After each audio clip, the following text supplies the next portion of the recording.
Sí, el gigante del bosque. Los 7 hermanos Cachupín se van muy temprano al bosque a cortar leña para ganar el pan de cada día.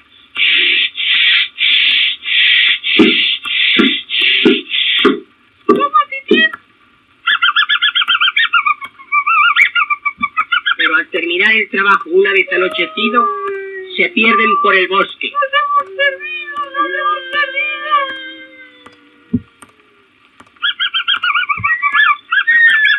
El mayor de los hermanos ve una casa y dice: llamemos, así podemos pasar la noche. Pero no sabe el pobrecito que es la morada del gigante Cómelo Todo.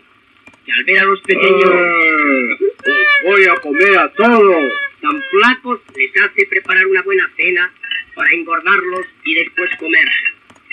Ved a los pequeños atemorizados con el gigante siempre vigilando. Pero, oh providencia, el sueño se apodera de Cómelo Todo y los pequeños, sacándole sus monumentales botas, se meten dentro de ellas y así pueden huir de la vista del gigante. Moraleja: Dios protege siempre a los niños buenos y así los defiende del mal del perverso.